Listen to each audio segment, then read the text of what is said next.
The Prince by Niccolo Machiavelli. Dedication to the magnificent Lorenzo di Piero de' Medici. Those who strive to obtain the good graces of a prince are accustomed to come before him with such things as they hold most precious, or in which they see him take most delight, whence one often sees horses, arms, cloth of gold, precious stones, and similar ornaments presented to princes worthy of their greatness. Desiring therefore to present myself to your magnificence with some testimony of my devotion towards you, I have not found among my possessions anything which I hold more dear than, or value so much as, the knowledge of the actions of great men, acquired by long experience in contemporary affairs, and a continual study of antiquity, which, having reflected upon it with great and prolonged diligence, I now send digested into a little volume to your magnificence. And although I may consider this work unworthy of your countenance, nevertheless I trust much to your benignity, that it may be acceptable, seeing that it is not possible for me to make a better gift than to offer you the opportunity of understanding in the shortest time all that I have learnt in so many years, and with so many troubles and dangers, which work I have not embellished with swelling or magnificent words, nor stuffed with rounded periods, nor with any extrinsic allurements or adornments whatever, with which so many are accustomed to embellish their works, for I have wished either that no honour should be given it, or else that the truth of the matter and the weightiness of the theme shall make it acceptable. Nor do I hold with those who regard it as a presumption if a man of low and humble condition dare to discuss and settle the concerns of princes, because, just as those who draw landscapes place themselves below in the plain to contemplate the nature of the mountains and of lofty places, and in order to contemplate the plains place themselves upon high mountains, even so to understand the nature of the people it needs to be a prince, and to understand that of princes it needs to be of the people. Take then, your magnificence, this little gift in the spirit in which I send it, wherein, if it be diligently read and considered by you, you will learn my extreme desire that you should attain that greatness which fortune and your other attributes promise. And if your magnificence, from the summit of your greatness, will sometimes turn your eyes to these lower regions, you will see how unmeritedly I suffer a great and continued malignity of fortune. The end of the dedication of The Prince by Niccolo Machiavelli. Read by Rick Kishner for Let to Go on the web at fcit.usf.edu.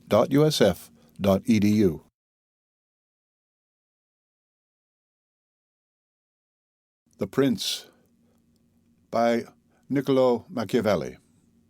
Chapter 1. How many kinds of principalities there are, and by what means they are acquired. All states, all powers that have held and hold rule over men have been and are either republics or principalities. Principalities are either hereditary, in which the family has been long established, or they are new. The new are either entirely new, as was Milan to Francesco Forza, or they are, as it were, members annexed to the hereditary state of the prince who has acquired them, as was the kingdom of Naples to that of the King of Spain. Such dominions thus acquired are either accustomed to live under a prince, or to live in freedom, and are acquired either by the arms of the prince himself, or of others, or else by fortune or by ability.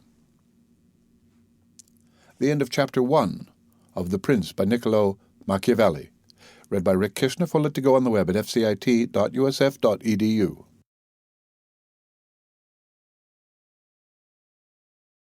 The Prince by Niccolo Machiavelli.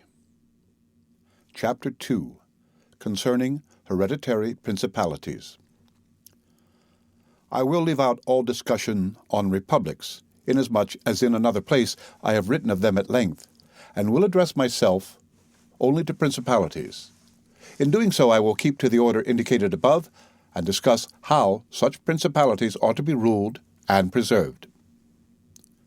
I say at once there are fewer difficulties in holding hereditary states, and those long accustomed to the family of their prince, than new ones, for it is sufficient only not to transgress the customs of his ancestors, and to deal prudently with circumstances as they arise, for a prince of average powers to maintain himself in his state, unless he be deprived of it by some extraordinary and excessive force.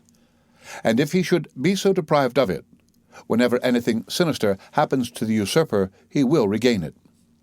We have in Italy, for example, the Duke of Ferrara, who could not have withstood the attacks of the Venetians in 84, nor those of Pope Julius in 10, unless he had been long established in his dominions. For the hereditary prince has less cause and less necessity to offend.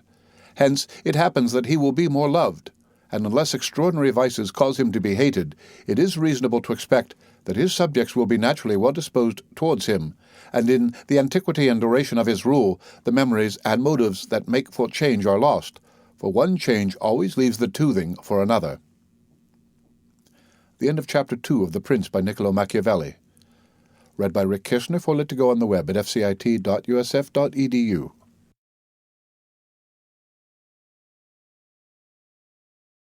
The Prince by Niccolo Machiavelli. Chapter 3, concerning mixed principalities. But the difficulties occur in a new principality, and firstly, if it be not entirely new, but is, as it were, a member of a state which, taken collectively, may be called composite, the changes arise chiefly from an inherent difficulty which there is in all new principalities. For men change their rulers willingly, hoping to better themselves, and this hope induces them to take up arms against him who rules, wherein they are deceived, because they afterwards find by experience they have gone from bad to worse. This follows also on another natural and common necessity, which always causes a new prince to burden those who have submitted to him with his soldiery and with infinite other hardships which he must put upon his new acquisition. In this way you have enemies in all those whom you have injured in seizing that principality, and you are not able to keep those friends who put you there because of your not being able to satisfy them in the way they expected, and you cannot take strong measures against them, feeling bound to them. For, although one may be very strong in armed forces, yet, in entering a province, one has always need of the goodwill of the natives. For these reasons, Louis XII, King of France, quickly occupied Milan, and as quickly lost it. And to turn him out the first time, it only needed Lodovico's own forces, because those who had opened the gates to him, finding themselves deceived in their hopes of future benefit, would not endure the ill-treatment of the new prince. It is very true that, after acquiring rebellious provinces a second time, they are not so lightly lost afterwards, because the prince, with little reluctance, takes the opportunity of the rebellion to punish the delinquents, to clear out the suspects, and to strengthen himself in the weakest places.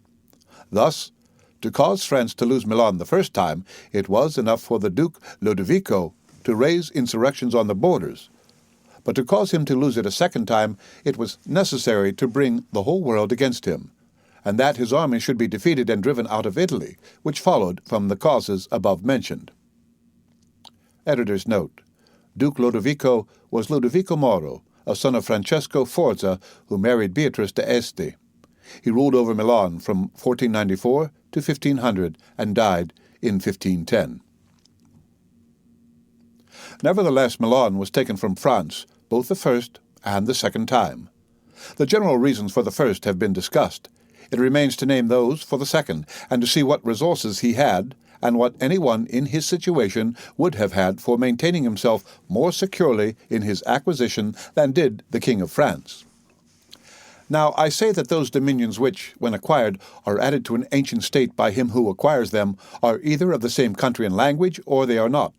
When they are, it is easier to hold them, especially when they have not been accustomed to self-government, and to hold them securely it is enough to have destroyed the family of the prince who was ruling them, because the two peoples, preserving in other things the old conditions, and not being unlike in customs, will live quietly together, as one has seen in Brittany, Burgundy, Gascony, and Normandy, which have been bound to France for so long a time.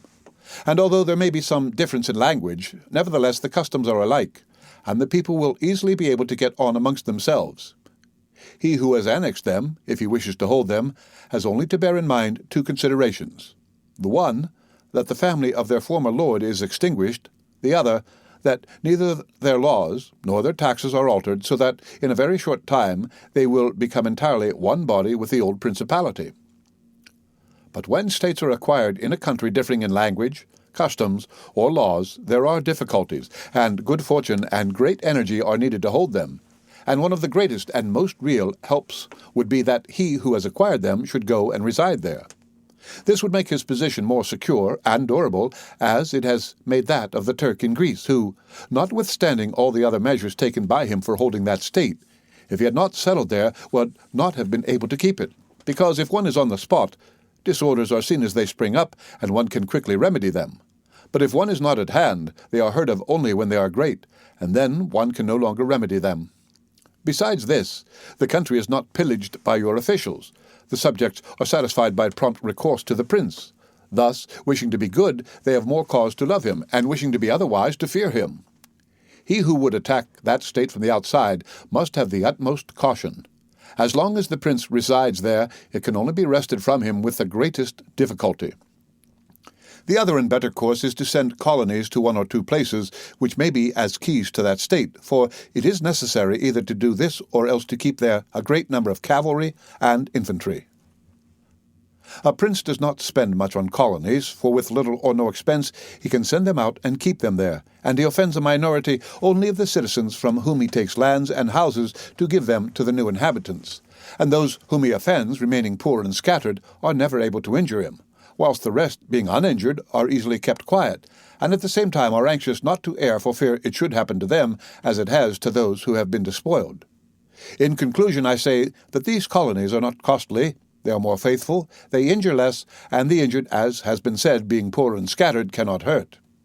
Upon this one has to remark that men ought either to be well treated or crushed, because they can avenge themselves of lighter injuries, of more serious ones they cannot. Therefore, the injury that is to be done to a man ought to be of such a kind that one does not stand in fear of revenge. But in maintaining armed men there in place of colonies, one spends much more, having to consume on the garrison all the income from the state, so that the acquisition turns into a loss, and many more are exasperated, because the whole state is injured. Through the shifting of the garrison up and down, all become acquainted with hardship, and all become hostile, and they are enemies who, whilst beaten on their own ground, are yet able to do hurt. For every reason, therefore, such guards are as useless as a colony is useful. Again, the prince who holds a country, differing in the above respects, ought to make himself the head and defender of his less powerful neighbours, and to weaken the more powerful amongst them, taking care that no foreigner as powerful as himself shall by any accident get a footing there. For it will always happen that such a one will be introduced by those who are discontented, either through excessive ambition or through fear, as one has seen already. The Romans were brought into Greece by the Aetolians, and in every other country where they obtained a footing, they were brought in by the inhabitants. And the usual course of affairs is that, as soon as a powerful foreigner enters a country, all the subject states are drawn to him, moved by the hatred which they feel against the ruling power. So that in respect to those subject states, he has not to take any trouble to gain them over to himself, for the whole of them quickly rally to the state which he has acquired there. He has only to take care that they do not get hold of too much power and too much authority, and then with his own forces, and with their good will, he can easily keep down the more powerful of them, so as to remain entirely master in the country. And he who does not properly manage this business will soon lose what he has acquired, and whilst he does hold it, he will have endless difficulties and troubles. The Romans, in the countries which they annexed, observed closely these measures. They sent colonies and maintained friendly relations with the minor powers, without increasing their strength.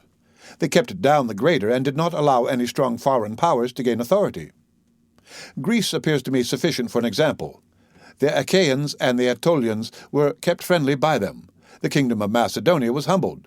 Antiochus was driven out, yet the merits of the Achaeans and Aetolians never secured for them permission to increase their power. Nor did the persuasions of Philip ever induce the Romans to be his friends without first humbling him, nor did the influence of Antiochus make them agree that he should retain any lordship over the country. Because the Romans did, in these instances, what all prudent princes ought to do, who have to regard not only present troubles but also future ones, for which they must prepare with every energy, because, when foreseen, it is easy to remedy them. But if you wait until they approach, the medicine is no longer in time, because the malady has become incurable. For it happens in this, as the physicians say, it happens in hectic fever, that in the beginning of the malady it is easy to cure but difficult to detect. But in the course of time, not having been either detected or treated in the beginning, it becomes easy to detect but difficult to cure. This it happens in affairs of state, for when the evils that arise have been foreseen, which it is only given to a wise man to see, they can be quickly redressed, but when, through not having been foreseen, they have been permitted to grow in a way that every one can see them, there is no longer a remedy.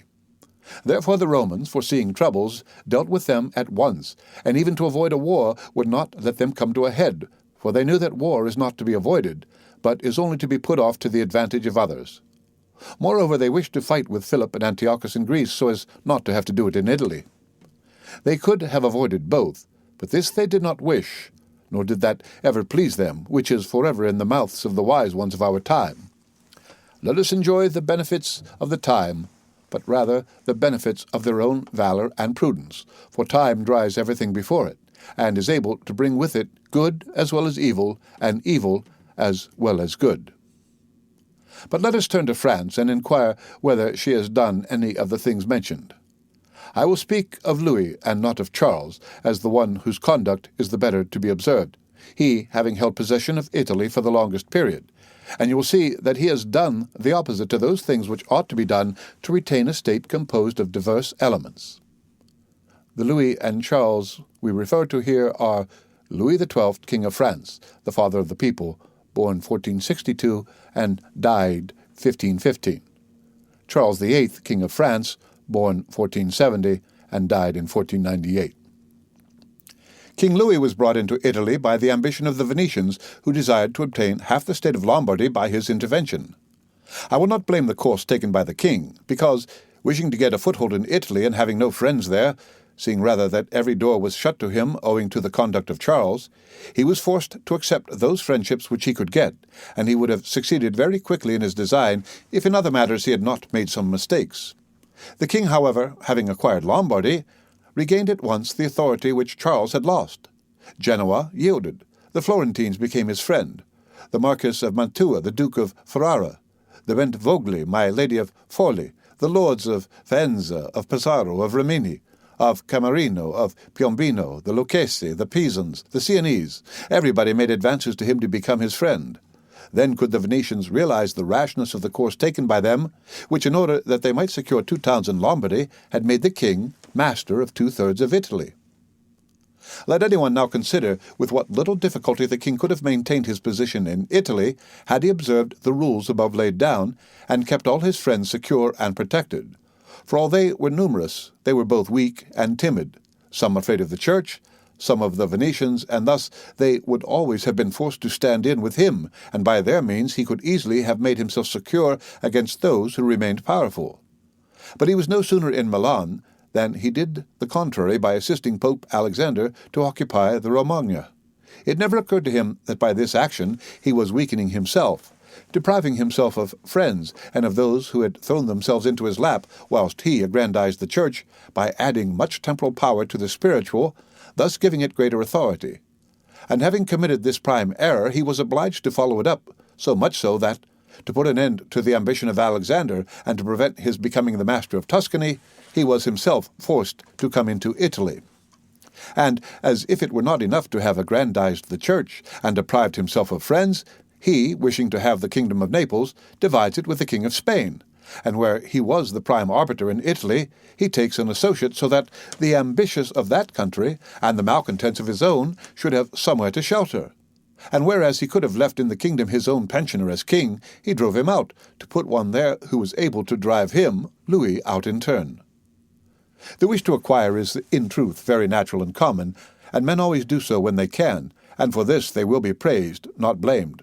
But when they cannot do so, yet wish to do so by any means, then there is folly and blame. Therefore, if France could have attacked Naples with her own forces, she ought to have done so. If she could not, then she ought not to have divided it.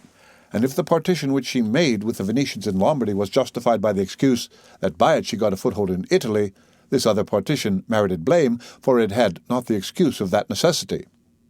Therefore Louis made these 5 errors. He destroyed the minor powers. He increased the strength of one of the greater powers in Italy. He brought in a foreign power. He did not settle in the country. He did not send colonies.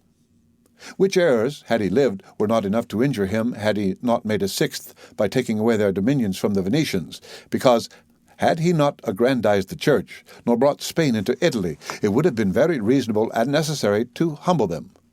But having first taken these steps, he ought never to have consented to their ruin. for they, being powerful, would always have kept off others from designs on Lombardy, to which the Venetians would never have consented except to become masters themselves there.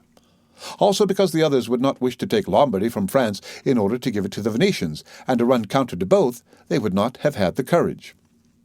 And if any one should say, King Louis yielded the Romagna to Alexander and the kingdom to Spain to avoid war, I answer for the reasons given above that a blunder ought never to be perpetrated to avoid war, because it is not to be avoided, but is only deferred to your disadvantage.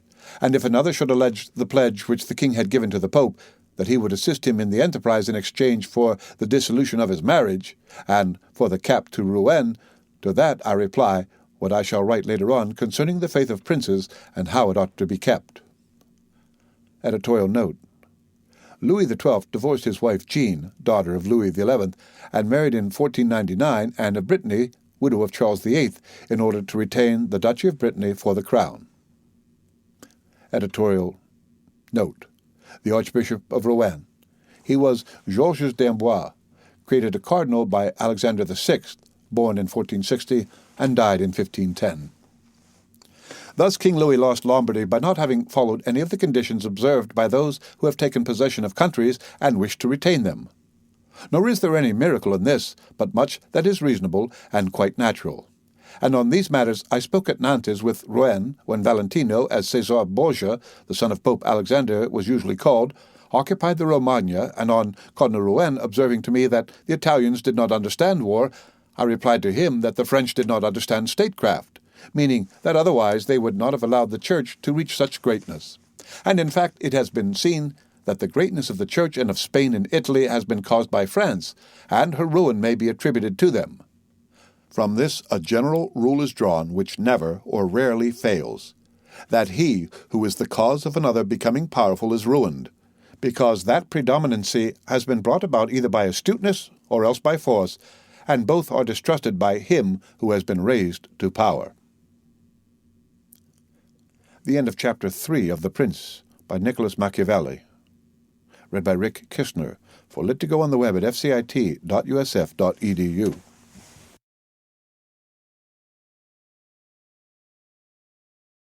The Prince by Niccolo Machiavelli. Chapter 4. Why the kingdom of Darius, conquered by Alexander, did not rebel against the successors of Alexander at his death. Considering the difficulties which men have had to hold to a newly acquired state, some might wonder how, seeing that Alexander the Great became the master of Asia in a few years, and died whilst it was scarcely settled, whence it might appear reasonable that the whole empire would have rebelled, nevertheless his successors maintained themselves, and had to meet no other difficulty than that which arose among themselves from their own ambitions. I answer that the principalities of which one has record are found to be governed in two different ways, either by a prince, with a body of servants who assist him to govern the kingdom as ministers by his favour and permission, or by a prince and barons who hold that dignity by antiquity of blood, and not by the grace of the prince. Such barons have states and their own subjects who recognize them as lords and hold them in natural affection. Those states that are governed by a prince and his servants hold their prince in more consideration, because in all the country there is no one who is recognized as superior to him, and if they yield obedience to another, they do it as to a minister and official, and they do not bear him any particular affection. The examples of these two governments in our time are the Turk and the King of France. The entire monarchy of the Turk is governed by one lord, the others are his servants, and, dividing his kingdom into sanjaks, he sends there different administrators, and shifts and changes them as he chooses. But the King of France is placed in the midst of an ancient body of lords, acknowledged by their own subjects and beloved by them. They have their own prerogatives, nor can the king take these away except at his peril. Therefore, he who considers both of these states will recognize great difficulties in seizing the state of the Turk, but once it is conquered, great ease in holding it. The causes of the difficulties in seizing the kingdom of the Turk are that the usurper cannot be called in by the princes of the kingdom, nor can he hope to be assisted in his designs by the revolt of those whom the Lord has around him. This arises from the reasons given above, for his ministers, being all slaves and bondmen, can only be corrupted with great difficulty, and one can expect little advantage from them when they have been corrupted, as they cannot carry the people with them for the reasons assigned. Hence he who attacks the Turk must bear in mind that he will find him united, and he will have to rely more on his own strength than on the revolt of others. But if once the Turk has been conquered and routed in the field in such a way that he cannot replace his armies, there is nothing to fear but the family of this prince. And, this being exterminated, there remains no one to fear, the others having no credit with the people. And, as the conqueror did not rely on them before his victory, so he ought not to fear them after it. The contrary happens in kingdoms governed like that of France, because one can easily enter there by gaining over some baron of the kingdom, for one always finds malcontents, and such as desire a change. Such men, for the reasons given, can open the way into the state, and render the victory easy. But if you wish to hold it afterwards, you meet with infinite difficulties, both from those who have assisted you and from those you have crushed. Nor is it enough for you to have exterminated the family of the prince, because the lords that remain make themselves the heads of fresh movements against you, and, as you are unable either to satisfy or exterminate them, that state is lost whenever time brings the opportunity. Now, if you will consider what was the nature of the government of Darius, you will find it similar to the kingdom of the Turk, and therefore it was only necessary for Alexander first to overthrow him in the field, and then to take the country from him. After which victory, Darius being killed, the state remained secure to Alexander, for the above reasons. And if his successors had been united, they would have enjoyed it securely and at their ease, for there were no tumults raised in the kingdom except those they provoked themselves. But it is impossible to hold with such tranquillity states constituted like that of France. Hence arose those frequent rebellions against the Romans in Spain, France, and Greece, owing to the many principalities there were in these states, of which, as long as the memory of them endured, the Romans always held an insecure possession. But with the power and long continuance of the empire, the memory of them passed away, and the Romans then became secure possessors. And when, fighting afterwards amongst themselves, each one was able to attach to himself his own parts of the country, according to the authority he had assumed there, and the family of the former lord being exterminated, none other than the Romans were acknowledged. When these things are remembered, no one will marvel at the ease with which Alexander held the empire of Asia, or at the difficulties which others have had to keep in acquisition, such as Pyrrhus and many more. This is not occasioned by the little or abundance of ability in the conqueror, but by the want of uniformity in the subject state.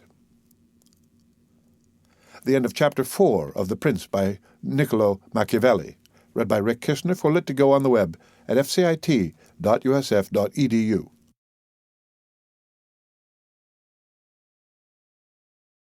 The Prince by Niccolo Machiavelli. Chapter 5. Concerning the way to govern cities or principalities which lived under their own laws before they were annexed. Whenever those states which have been acquired as stated have been accustomed to live under their own laws and in freedom, there are three courses for those who wish to hold them. The first is to ruin them. The next is to reside there in person. The third is to permit them to live under their own laws, drawing a tribute and establishing within it an oligarchy which will keep it friendly to you. Because such a government, being created by the prince, knows that it cannot stand without his friendship and interest, and does its utmost to support him. And, therefore, he who would keep a city accustomed to freedom will hold it more easily by the means of its own citizens than in any other way. There are, for example, the Spartans and the Romans. The Spartans held Athens and Thebes, establishing there an oligarchy. Nevertheless, they lost them. The Romans, in order to hold Capua, Carthage, and Numantia, dismantled them, and did not lose them. They wished to hold Greece as the Spartans held it, making it free, and permitting its laws, and did not succeed. So to hold it, they were compelled to dismantle many cities in the country, for in truth, there is no safe way to retain them otherwise than by ruining them. And he who becomes master of a city accustomed to freedom, and does not destroy it, may expect to be destroyed by it. For in rebellion it has always the watchword of liberty and its ancient privileges as a rallying point, which neither time nor benefits will ever cause it to forget. And whatever you may do or provide against, They never forget that name or their privileges unless they are disunited or dispersed, but at every chance they immediately rally to them, as Pisa after the 100 years she had been held in bondage by the Florentines. But when cities or countries are accustomed to live under a prince, and his family is exterminated, they, being on the one hand accustomed to obey, and on the other hand not having the old prince, cannot agree in making one from amongst themselves, and they do not know how to govern themselves. For this reason they are very slow to take up arms, and a prince can gain them to himself and secure them much more easily. But in republics there is more vitality, greater hatred, and more desire for vengeance, which will never permit them to allow the memory of their former liberty to rest, so that the safest way is to destroy them or to reside there. The end of Chapter 5 of The Prince by Niccolo Machiavelli. Read by Rick Kishner for Lit to Go on the web at fcit.usf.edu.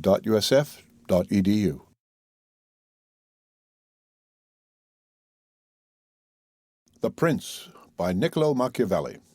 Chapter 6. Concerning new principalities which are acquired by one's own arms and ability. Let no one be surprised if, in speaking of entirely new principalities, as I shall do, I adduce the highest examples both of prince and of state. Because men, walking almost always in paths beaten by others, and following by imitation their deeds, are yet unable to keep entirely to the ways of others, or attain to the power of those they imitate.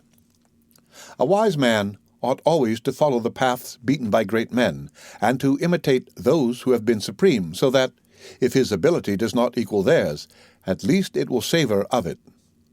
Let him act like the clever archers who, designing to hit the mark, which yet appears too far distant, and knowing the limits to which the strength of their bow attains, take aim much higher than the mark, not to reach by their strength or arrow to so great a height, but to be able, with the aid of so high an aim, to hit the mark they wish to reach. I say, therefore, that in entirely new principalities, where there is a new prince, more or less difficulty is found in keeping them, accordingly as there is more or less ability in him who has acquired the state. Now, as the fact of becoming a prince from a private station presupposes either ability or fortune, it is clear that one or other of these things will mitigate in some degree many difficulties. Nevertheless, he who has relied least on fortune is established the strongest. Further, it facilitates matters when the prince, having no other state, is compelled to reside there in person. But to come to those who by their own ability and not through fortune have risen to be princes, I say that Moses, Cyrus, Romulus, Theseus, and such like are the most excellent examples. And although one may not discuss Moses, he having been a mere executor of the will of God, yet he ought to be admired, if only for that favor which made him worthy to speak with God. But in considering Cyrus and others who have acquired or founded kingdoms, all will be found admirable, and if their particular deeds and conduct shall be considered, they will not be found inferior to those of Moses, although he had so great a preceptor. And in examining their actions and lives, one cannot see that they owed anything to fortune beyond opportunity, which brought them the material to mold into the form which seemed best to them. Without that opportunity, their powers of mind would have been extinguished, and without those powers, the opportunity would have come in vain. It was necessary, therefore, to Moses that he should find the people of Israel in Egypt enslaved and oppressed by the Egyptians, in order that they should be disposed to follow him, so as to be delivered out of bondage.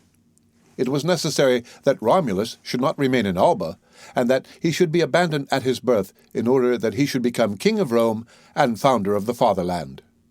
It was necessary that Cyrus should find the Persians discontented with the government of the Medes, and the Medes soft and effeminate through their long peace. Theseus could not have shown his ability had he not found the Athenians dispersed. These opportunities, therefore, made those men fortunate, and their high ability enabled them to recognize the opportunity whereby their country was ennobled and made famous. Those who by valorous ways become princes, like these men, acquire a principality with difficulty, but they keep it with ease. The difficulties they have in acquiring it rise in part from the new rules and methods which they are forced to introduce to establish their government and its security. And it ought to be remembered that there is nothing more difficult to take in hand, more perilous to conduct, or more uncertain in its success, than to take the lead in the introduction of a new order of things. Because the innovator has for enemies all those who have done well under the old conditions, and lukewarm defenders in those who may do well under the new. This coolness arises partly from fear of the opponents who have the laws on their side, and partly from the incredulity of men who do not readily believe in new things until they have had a long experience with them. Thus it happens that whenever those who are hostile have the opportunity to attack, they do it like partisans, whilst the others defend lukewarmly, in such wise that the prince is endangered along with them. It is necessary, therefore, if we desire to discuss this matter thoroughly, to inquire whether these innovators can rely on themselves or have to depend on others. That is to say, whether, to consummate their enterprise, have they to use prayers or can they use force. In the first instance, they always succeed badly, and never compass anything. But when they can rely on themselves and use force, then they are rarely endangered. Hence it is that all armed prophets have conquered, and the unarmed ones have been destroyed. Besides, the reasons mentioned, the nature of the people is variable, and whilst it is easy to persuade them, it is difficult to fix them in that persuasion. And thus it is necessary to take such measures that, when they believe no longer, it may be possible to make them believe by force. If Moses, Cyrus, Theseus, and Romulus had been unarmed, they could not have enforced their constitutions for long, as happened in our time to Fra Girolamo Savonarola, who was ruined with his new order of things immediately the multitude believed in him no longer, and he had no means of keeping steadfast those who believed, or of making the unbelievers to believe. Therefore such as these have great difficulties in consummating their enterprise, for all their dangers are in the ascent. Yet with ability they will overcome them. But when these are overcome, and those who envied them their success are exterminated, they will begin to be respected, and they will continue afterwards powerful, secure, honored, and happy. To these great examples I wish to add a lesser one. Still, it bears some resemblance to them, and I wish it to suffice me for all of a like kind. It is Piero the Syracusan. This man arose from a private station to be Prince of Syracuse, nor did he, either, owe anything to fortune but opportunity, for the Syracusans, being oppressed, chose him for their captain. Afterwards he was rewarded by being made their prince. He was of so great ability, even as a private citizen, that one who writes of him says he wanted nothing but a kingdom to be a king. This man abolished the old soldiery, organized the new, gave up old alliances, made new ones, and, as he had his own soldiers and allies, on such foundations he was able to build any edifice. Thus, whilst he had endured much trouble in acquiring, he had but little in keeping. Editorial note. Piero II was born about 307 BC and died in 216 BC. The end of Chapter 6 of The Prince by Niccolo Machiavelli. Read by Rick Kishner for Lit to Go on the web at fcit.usf.edu.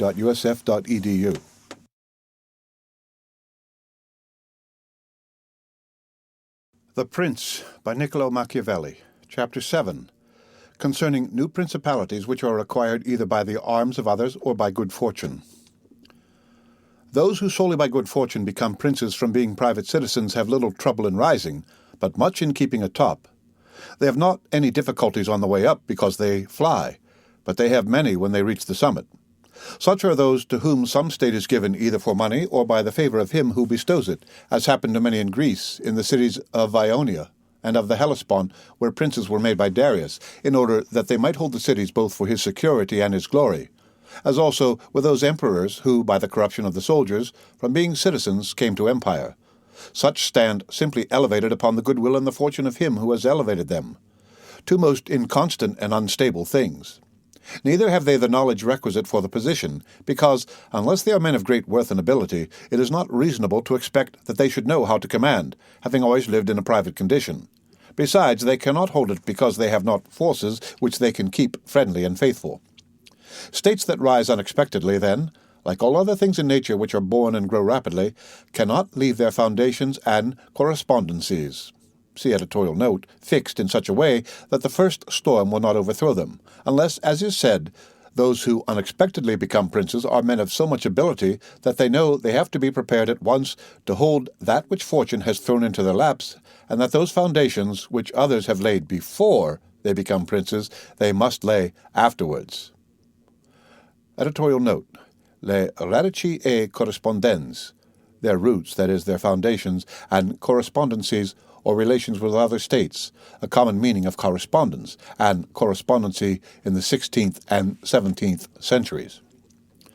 Concerning these two methods of rising to be a prince by ability or fortune, I wish to adduce two examples within our own recollection, and these are Francesco Forza and Cesar Borgia. Francesco, by proper means and with great ability, from being a private person, rose to be Duke of Milan, and that which he had acquired with 1,000 anxieties he kept with little trouble. On the other hand, Cesar Borgia, called by the people Duke Valentino, acquired his state during the ascendancy of his father, and on its decline he lost it, notwithstanding that he had taken every measure and done all that ought to be done by a wise and able man to fix firmly his roots in the states which the arms and fortunes of others had bestowed on him. Editorial note: Francesco Sforza, born 1401, died 1466. He married Bianca Maria Visconti, a natural daughter of Filippo Visconti, the Duke of Milan, on whose death he procured his own elevation to the duchy.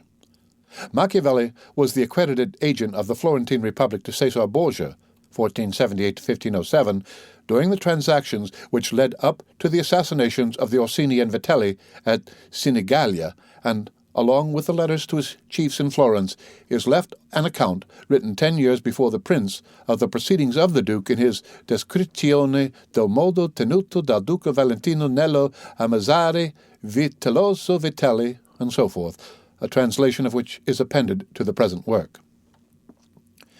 Because, as is stated above, he who has not first laid his foundations may be able with great ability to lay them afterwards, but they will be laid with trouble to the architect and danger to the building. If, therefore, all the steps taken by the Duke be considered, it will be seen that he laid solid foundations for his future power, and I do not consider it superfluous to discuss them, because I do not know what better precepts to give a new prince than the example of his actions. And if his dispositions were of no avail, that was not his fault, but the extraordinary and extreme malignity of fortune. Alexander VI, in wishing to aggrandize the Duke, his son, had many immediate and prospective difficulties.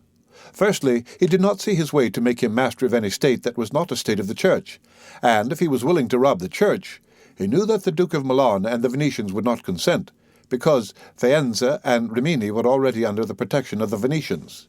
Besides this, he saw the arms of Italy, especially those by which he might have been assisted, in hands that would fear the aggrandizement of the Pope, namely, the Orsini and the Colonnesi and their following. It behoved him, therefore, to upset the state of affairs and embroil the powers so as to make himself securely master of part of their states. This was easy for him to do, because he found the Venetians, moved by other reasons, inclined to bring back the French into Italy. He would not only not oppose this, but he would render it more easy by dissolving the former marriage of King Louis. Therefore, the king came into Italy with the assistance of the Venetians and the consent of Alexander. He was no sooner in Milan than the Pope had soldiers from him for the attempt on the Romagna, which yielded to him on the reputation of the king. The Duke, therefore, having acquired the Romagna and beaten the Colonnesi, or wishing to hold that and to advance further, was hindered by two things. The one, his forces did not appear loyal to him; the other, the goodwill of France. That is to say, he feared that the forces of the Orsini, which he was using, would not stand to him, that not only might they hinder him from winning more, but might themselves seize what he had won, and that the king might also do the same. Of the Orsini he had a warning when, after taking Faenza and attacking Bologna, he saw them go very unwillingly to that attack. And as to the king, he learned his mind when he himself, after taking the Duchy of Urbino, attacked Tuscany, and the king made him desist from that undertaking. Hence the Duke decided to depend no more upon the arms and the luck of others. For the first thing, he weakened the Orsini and Colonnesi parties in Rome by gaining to himself all their adherents who were gentlemen, making them his gentlemen, giving them good pay, and, according to their rank, honoring them with office and command in such a way that in a few months all attachments to the factions was destroyed and turned entirely to the Duke. After this, he awaited an opportunity to crush the Orsini, having scattered the adherents of the Colonna house. This came to him soon, and he used it well, for the Orsini, perceiving at length that the aggrandizement of the Duke and the Church was ruin to them, called a meeting of the Magioni in Perugia. From this sprung the rebellion at Urbino and the tumults in the Romagna, with endless dangers to the Duke, all of which he overcame with the help of the French. Having restored his authority, not to leave it at risk by trusting either to the French or other outside forces, he had recourse to his wiles, and he knew so well how to conceal his mind, that by the mediation of Signor Peggiolo, whom the Duke did not fail to secure with all kinds of attention, giving him money, apparel, and horses, the Orsini were reconciled, so that their simplicity brought them into his power at Sinigalia. See editorial note. Having exterminated the leaders and turned their partisans into his friends, the Duke laid sufficiently good foundations to his power, having all the Romagna and the Duchy of Urbino, and the people now beginning to appreciate their prosperity, he gained them all over to himself. And as this point is worthy of notice and to be imitated by others, I am not willing to leave it out. Editorial note, Sinigalia, the 31st of December, 1502. When the Duke occupied the Romagna, he found it under the rule of weak masters, who rather plundered their subjects than ruled them, and gave them more cause for disunion than for union, so that the country was full of robbery, quarrels, and every kind of violence. And so, wishing to bring back peace and obedience to authority, he considered it necessary to give it a good governor. Thereupon he promoted Messer Ramiro de Occo, a swift and cruel man to whom he gave the fullest power. See editorial note. This man in a short time restored peace and unity with the greatest success. Afterwards the Duke considered that it was not advisable to confer such excessive authority, for he had no doubt but that he would become odious. So he set up a court of judgment in the country under a most excellent president, wherein all cities had their advocates, and because he knew that the past severity had caused some hatred against himself, so to clear himself in the minds of the people, and gain them entirely to himself, he desired to show that, if any cruelty had been practiced, it had not originated with him, but in the natural sternness of the minister. Under this pretense, he took Ramiro, and one morning caused him to be executed and left on the piazza at Cesena with the block and a bloody knife at his side. The barbarity of this spectacle caused the people to be at once satisfied and dismayed. Editorial note, Ramiro de Occo, Ramiro de Lorca. But let us return whence we started. I say that the Duke, finding himself now sufficiently powerful and partly secured from immediate dangers by having armed himself in his own way, and having in a great measure crushed those forces in his vicinity that could injure him if he wished to proceed with his conquest, had next to consider France, for he knew that the king, who too late was aware of his mistake, would not support him. And from this time he began to seek new alliances and to temporize with France in the expedition which she was making towards the kingdom of Naples against the Spaniards who were besieging Gaeta. It was his intention to secure himself against them, and this he would have quickly accomplished had Alexander lived. Such was his line of action as to present affairs. But as to the future, he had to fear, in the first place, that a new successor to the Church might not be friendly to him, and might seek to take from him that which Alexander had given him. So he decided to act in 4 ways. Firstly, by exterminating the families of those lords whom he had despoiled, so as to take away that pretext from the Pope. Secondly, by winning to himself all the gentlemen of Rome, so as to be able to curb the Pope with their aid, as has been observed. Thirdly, by converting the college more to himself. Fourthly, by acquiring so much power before the Pope should die, that he could, by his own measures, resist the first shock.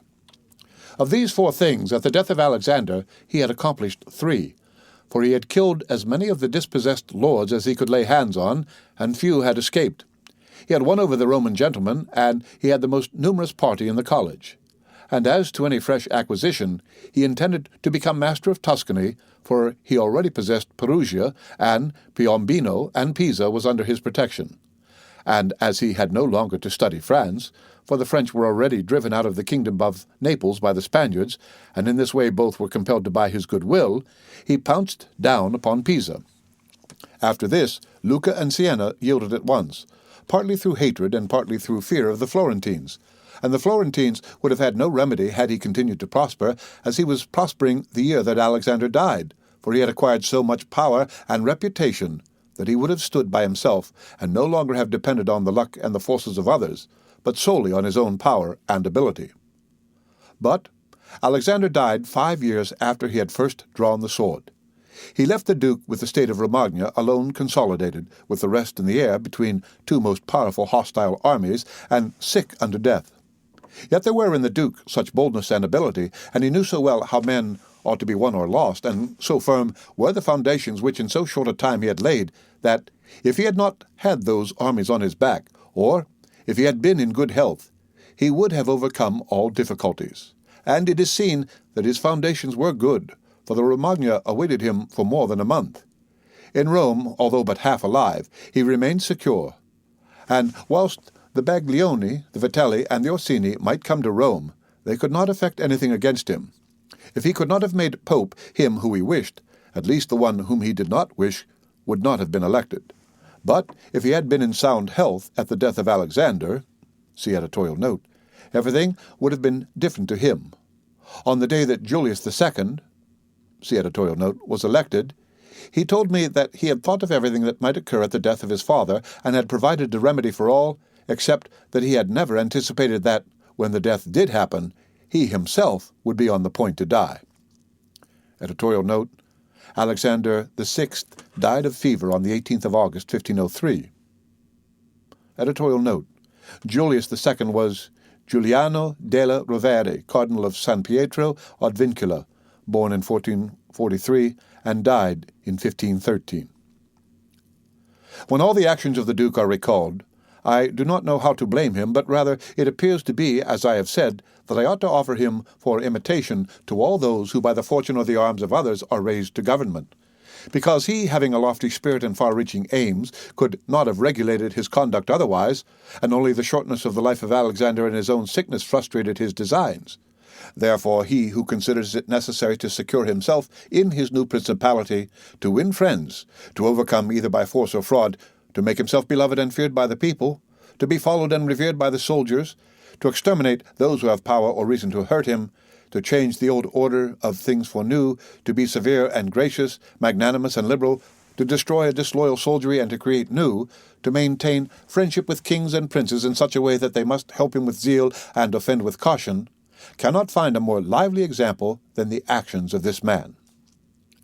Only can he be blamed for the election of Julius II, in whom he made a bad choice, because, as is said, not being able to elect a pope to his own mind, he could have hindered any other from being elected pope, and he ought never to have consented to the election of any cardinal whom he had injured, or who had cause to fear him if they became pontiffs, for men injure either from fear or hatred.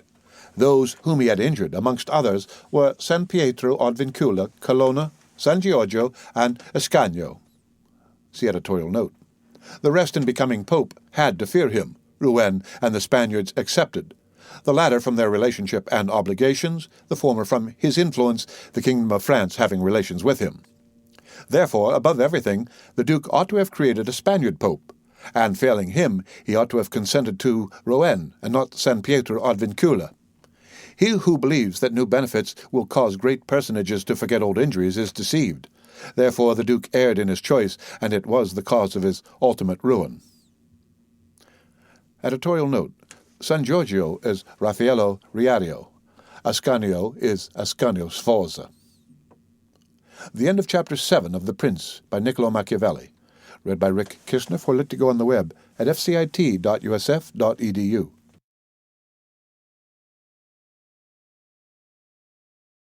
The Prince by Niccolo Machiavelli. Chapter 8. Concerning those who have obtained a principality by wickedness. Although a prince may rise from a private station in two ways, neither of which can be entirely attributed to fortune or genius, yet it is manifest to me that I must not be silent on them, although one could be more copiously treated when I discuss republics. These methods are when, either by some wicked or nefarious ways, one ascends to the principality, or when by the favor of his fellow citizens a private person becomes the prince of his country. And speaking of the first method, it will be illustrated by two examples, one ancient, the other modern, and without entering further into the subject, I consider these two examples will suffice those who may be compelled to follow them. Agathocles the Sicilian, see editorial note, became king of Syracuse not only from a private but from a low and abject position. This man, the son of a potter, through all the changes in his fortunes always led an infamous life. Nevertheless, he accompanied his infamies with so much ability of mind and body that, having devoted himself to the military profession, he rose through its ranks to be praetor of Syracuse. Being established in that position, and having deliberately resolved to make himself prince and to seize by violence, without obligation to others, that which had been conceded to him by assent, he came to an understanding for this purpose with Hamilcar the Carthaginian, who with his army was fighting in Sicily. One morning he assembled the people and the Senate of Syracuse as if he had to discuss with them things relating to the Republic, and at a given signal the soldiers killed all the senators and the richest of the people. These dead, he seized and held the princedom of that city without any civil commotion. And although he was twice routed by the Carthaginians and ultimately besieged, yet not only was he able to defend his city, but leaving part of his men for its defense with the others, he attacked Africa, and in a short time raised the siege of Syracuse. The Carthaginians, reduced to extreme necessity, were compelled to come to terms with Agathocles, and, leaving Sicily to him, had to be content with the possession of Africa. Editorial note: Agathocles the Sicilian was born in 361 BC and died in 289 BC. Therefore, he who considers the actions and the genius of this man will see nothing or little which can be attributed to fortune, inasmuch as he attained preeminence as is shown above, not by the favour of any one, but step by step in the military profession, which steps were gained with 1,000 troubles and perils, and were afterwards boldly held by him with many hazardous dangers. Yet it cannot be called talent to slay fellow citizens, to deceive friends, to be without faith, without mercy, without religion. Such methods may gain empire, but not glory. Still, if the courage of Agathocles in entering into and extricating himself from dangers be considered, together with his greatness of mind in enduring and overcoming hardships, it cannot be seen why he should be esteemed less than the most notable captain. Nevertheless, his barbarous cruelty and inhumanity with infinite wickedness do not permit him to be celebrated among the most excellent men. What he achieved cannot be attributed either to fortune or genius. In our times, during the rule of Alexander VI, Oliverato da Fermo, having been left an orphan many years before, was brought up by his maternal uncle Giovanni Fogliani, and in the early days of his youth sent to fight under Pagolo Vitelli, that, being trained under his discipline, he might attain some high position in the military profession. After Pagolo died, he fought under his brother Vitellozzo, and in a very short time, being endowed with wit and a vigorous body and mind, he became the first man in his profession. But, it appearing a paltry thing to serve under others, he resolved, with the aid of some citizens of Fermo, to whom the slavery of their country was dearer than its liberty, and with the help of the Vitelleschi, to seize Fermo. So he wrote to Giovanni Fogliani that, having been away from home for many years, he wished to visit him and his city, and in some measure to look upon his patrimony. And although he had not laboured to acquire anything except honour, yet in order that the citizens should see he had not spent his time in vain, he desired to come honourably, so would be accompanied by 100 horsemen, his friends and retainers, and he entreated Giovanni to arrange that he should be received honourably by the Fermians, all of which would be not only to his honour, but also to that of Giovanni himself, who had brought him up. Giovanni, therefore, did not fail in any attentions due to his nephew, and he caused him to be honourably received by the Fermians, and he lodged him in his own house, where, having passed some days, and having arranged what was necessary for his wicked designs, Oliverato gave a solemn banquet, to which he invited Giovanni Fogliani and the chiefs of Fermo. When the viands and all the other entertainments that are usual in such banquets were finished, Oliverato artfully began certain grave discourses, speaking of the greatness of Pope Alexander and his son Cesare, and of their enterprises, to which discourse Giovanni and others answered. But he rose at once, saying that such matters ought to be discussed in a more private place, and he betook himself to a chamber whither Giovanni and the rest of the citizens went in after him. No sooner were they seated than soldiers issued from secret places and slaughtered Giovanni and the rest. After these murders, Oliverato, mounted on horseback, rode up and down the town, and besieged the chief magistrate in the palace, so that, in fear the people were forced to obey him, and to form a government of which he made himself the prince. He killed all the malcontents who were able to injure him, and strengthened himself with new civil and military ordinances in such a way that, in the year during which he held the principality, not only was he secure in the city of Fermo, but he had become formidable to all his neighbors, and his destruction would have been as difficult as that of Agathocles if he had not allowed himself to be overreached by Cesare Borgia, who took him with the Orsini and Vitelli at Sinigalia, as was stated above. Thus 1 year after he had committed his parricide, he was strangled, together with Vitelloso, whom he had made his leader in valor and wickedness. Some may wonder how it can happen that Agathocles and his like, after infinite treacheries and cruelties, should live for long secure in his country, and defend himself from external enemies, and never be conspired against by his own citizens, seeing that many others, by means of cruelty, have never been able, even in peaceful times, to hold the state, still less in the doubtful times of war. I believe that this follows from severities, see editorial note, being badly or properly used. Those may be called properly used if of evil it is possible to speak well, that are applied at one blow and are necessary to one's security, and that are not persisted in afterwards unless they can be turned to the advantage of the subjects. The badly employed are those which, notwithstanding they may be few in the commencement, multiply with time rather than decrease. Those who practice the first system are able, by aid of God or man, to mitigate in some degree their rule, as Agathocles did. It is impossible for those who follow the other to maintain themselves. Editorial note. Mr. Bird suggests that this word probably comes near the modern equivalent of Machiavelli's thought when he speaks of crudelta than the more obvious cruelties. Hence it is to be remarked that in seizing a state, the usurper ought to examine closely into all those injuries which it is necessary for him to inflict, and to do them all at one stroke, so as not to have to repeat them daily. And thus, by not unsettling men, he will be able to reassure them and win them to himself by benefits. He who does otherwise, either from timidity or evil advice, is always compelled to keep the knife in his hand. Neither can he rely on his subjects, nor can they attach themselves to him, owing to their continued and repeated wrongs. For injuries ought to be done all at one time, so that, being tasted less, they offend less. Benefits ought to be given little by little, so that the flavor of them may last longer. And above all things, a prince ought to live amongst his people in such a way that no unexpected circumstances, whether of good or evil, shall make him change.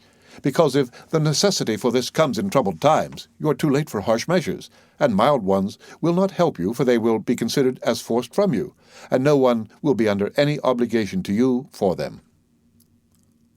The end of Chapter 8 of The Prince by Niccolo Machiavelli. Read by Rick Kishner. For Lit to go on the web at fcit.usf.edu.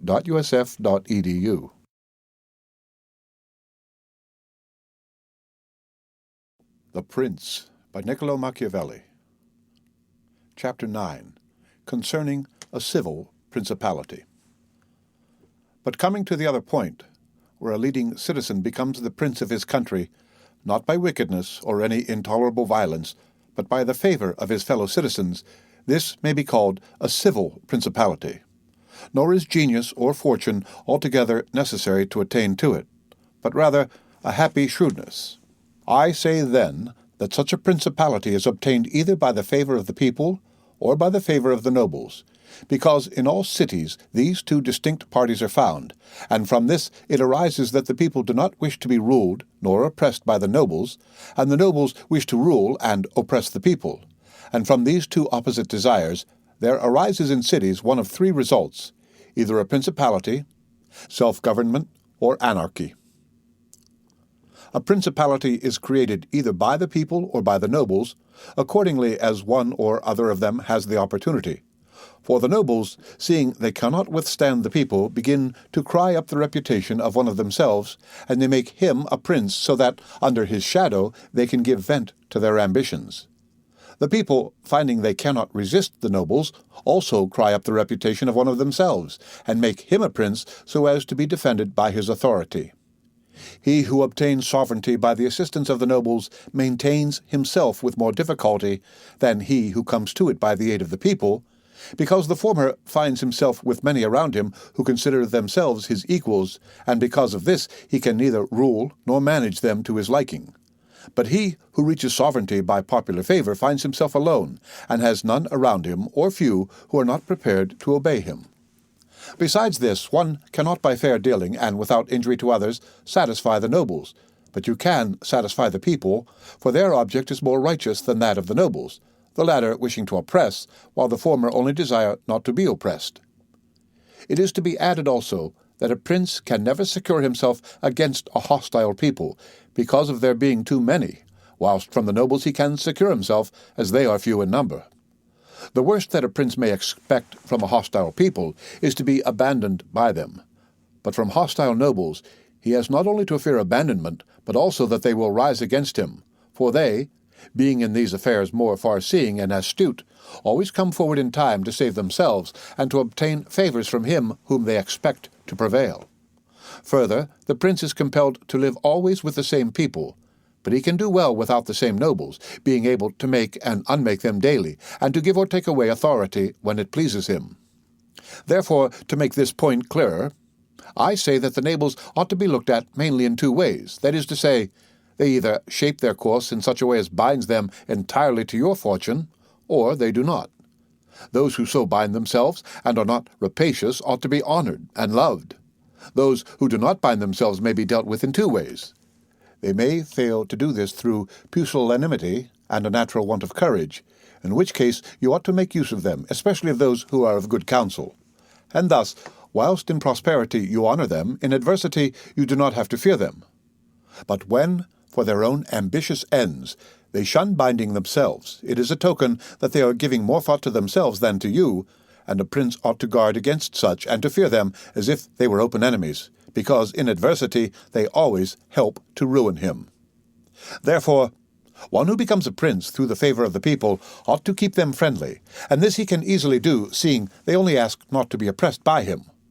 But one who, in opposition to the people, becomes a prince by the favour of the nobles ought, above everything, to seek to win the people over to himself, and this he may easily do if he takes them under his protection. Because men, when they receive good from him of whom they were expecting evil, are bound more closely to their benefactor. Thus the people quickly become more devoted to him than if he had been raised to the principality by their favours, and the prince can win their affections in many ways. But as these vary according to the circumstances, one cannot give fixed rules, so I omit them. But, I repeat, it is necessary for a prince to have the people friendly, otherwise he has no security in adversity. Nabis, prince of the Spartans, sustained the attack of all Greece and of a victorious Roman army, and against them he defended his country and his government. And for the overcoming of this peril, it was only necessary for him to make himself secure against a few. But this would not have been sufficient had the people been hostile, and do not let any one impugn this statement with the trite proverb that he who builds on the people builds on the mud.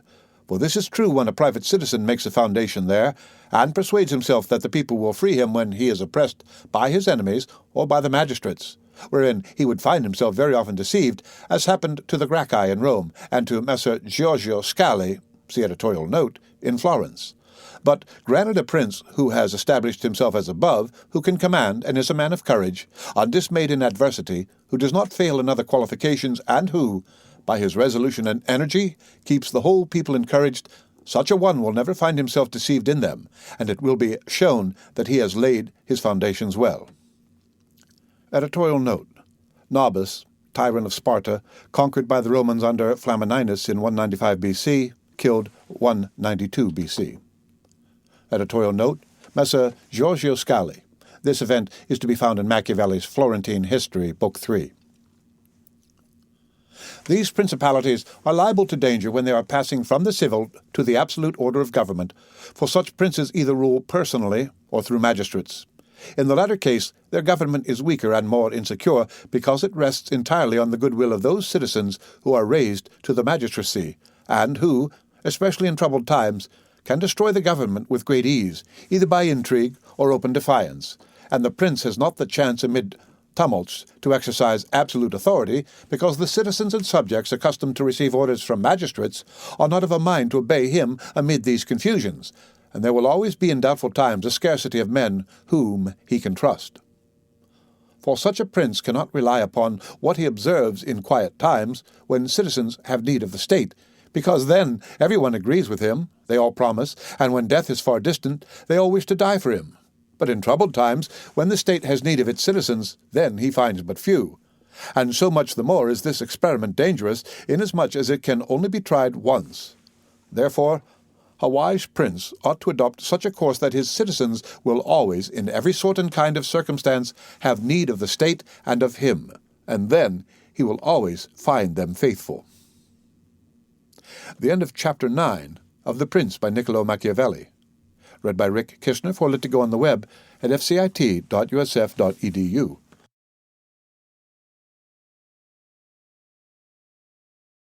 The Prince by Niccolo Machiavelli. Chapter 10. Concerning the way in which the strength of all principalities ought to be measured. It is necessary to consider another point in examining the character of these principalities, that is, whether a prince has such power that, in case of need, he can support himself with his own resources, or whether he has always need of the assistance of others. And to make this quite clear, I say that I consider those who are able to support themselves by their own resources, who can, either by abundance of men or money, raise a sufficient army to join battle against anyone who comes to attack them. And I consider those always to have need of others who cannot show themselves against the enemy in the field, but are forced to defend themselves by sheltering behind walls. The first case has been discussed, but we will speak of it again should it recur. In the second case, one can say nothing except to encourage such princes to provision and fortify their towns, and not on any account to defend the country. And whoever shall fortify his town well, and shall have managed the other concerns of his subjects in the way stated above, and, to be often repeated, will never be attacked without great caution, for men are always adverse to enterprises where difficulties can be seen, and it will be seen not to be an easy thing to attack one who has his town well fortified, and is not hated by his people. The cities of Germany are absolutely free. They own but little country around them, and they yield obedience to the emperor when it suits them. Nor do they fear this or any other power they may have near them, because they are fortified in such a way that everyone thinks the taking of them by assault would be tedious and difficult, seeing they have proper ditches and walls, they have sufficient artillery, and they always keep in public depots enough for 1 year's eating, drinking, and firing. And beyond this, to keep the people quiet and without loss to the state, they always have the means of giving work to the community in those labors that are the life and strength of the city, and on the pursuit of which the people are supported. They also hold military exercises in repute, and moreover have many ordinances to uphold them. Therefore, a prince who has a strong city, and had not made himself odious, will not be attacked, or if anyone should attack, he will only be driven off with disgrace. Again, because that the affairs of this world are so changeable, it is almost impossible to keep an army a whole year in the field without being interfered with. And whoever should reply, if the people have property outside the city and see it burnt, they will not remain patient, and the long siege and self-interest will make them forget their prince. To this I answer that a powerful and courageous prince will overcome all such difficulties by giving at one time hope to his subjects that the evil will not be for long, at another time fear of the cruelty of the enemy, then preserving himself adroitly from those subjects who seem to him to be too bold. Further, the enemy would naturally, on his arrival, at once burn and ruin the country at the time when the spirits of the people are still hot and ready for the defense, and therefore so much the less ought the prince to hesitate, because after a time, when spirits have cooled, the damage is already done, the ills are incurred, and there is no longer any remedy, and therefore they are so much the more ready to unite with their prince, he appearing to be under obligations to them now that their houses have been burnt and their possessions ruined in his defense. For it is the nature of men to be bound by the benefits they confer as much as by those they receive. Therefore, if everything is well considered, it will not be difficult for a wise prince to keep the minds of his citizens steadfast from first to last, when he does not fail to support and defend them. The end of Chapter 10 of The Prince by Niccolo Machiavelli. Read by Rick Kishner for Let to Go on the web at fcit.usf.edu.